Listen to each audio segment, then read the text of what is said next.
Hey gang, what's up?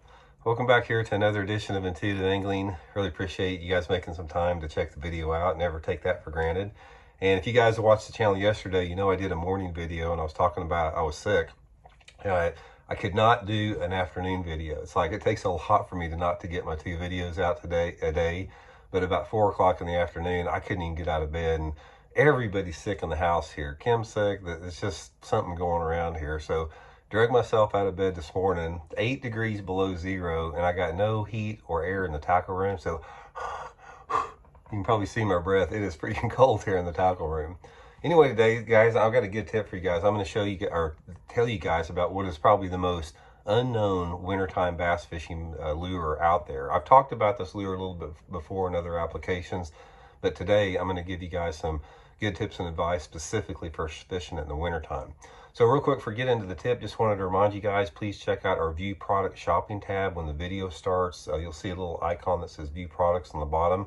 If you click on that twice, that's a good way to help the channel out. But YouTube changed the format. It used to be you just had to click on just the product one time, and we got credit for it. But now you got to click on the product, and when it takes you to the product, you got to click on it again in order for the channel to benefit from that. So better get Sage in. She's freezing to death out there. Come on, Sage.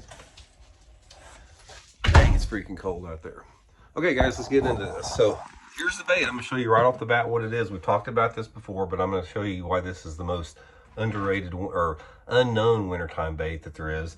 It's the Megabass Dark Sleeper in the 2.4 inch. Now, they make a 3-inch model and a 3.5-inch model. Specifically, we're talking about this little bitty tidbit here. This is the 2.4 inch. I'll hold it up this next one of my block of old school jigs to sort of show you the size on it. They come in 2 different sizes, 1/4 ounce and 3/8 ounce, and we'll get into that a little bit. Also, Baitworks here in Springfield has a big selection of these, so if you guys like to get some, I'll include the link in the description there. It's a good way to help the channel out. So guys, here's the deal as far as why this is so good in the wintertime.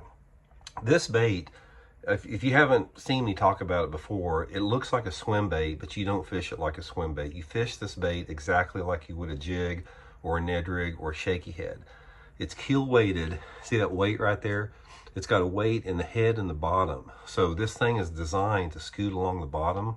And also you've got your hook in between the fin up here like this, a good super sharp stiff hook. Usually, another thing guys, is this hook here, I'll take it and I'll bend it out just a little bit.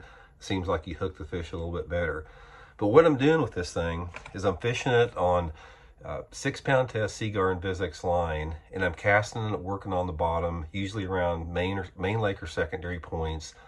Probably my favorite is rocky banks and bluffs. If you guys have a lake that has, you know, some type of bluffy structures on it or even steep rock bank, I like to take the little tiny dark sleeper and I'll just throw it out there on a spinning rod and I'll just hop it down the shelf of those bluffs like that or the steeper rocky banks.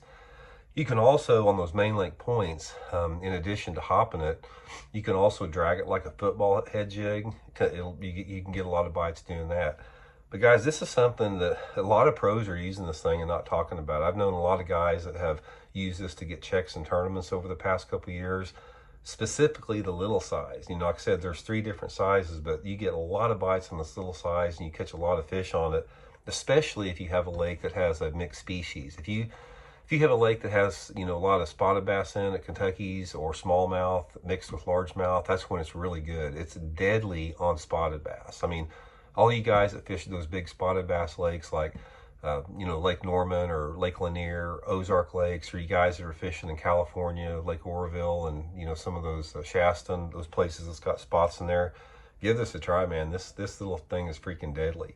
But again, the best thing for it, guys, is don't look at it like a swim bait. Just look at it like a jig or a shaky head or a Ned rig. Fish it the same way, and it will get you bit. We've talked about this bait before. There's a lot of different applications for it, but in the wintertime, specifically that small size will catch you a lot of fish. So anyway, I want to get that tip out here. I'm going to probably go get down there and lay down a little bit more. I'm still not over being sick, and we'll check in later. Hope you guys are doing good. Bye.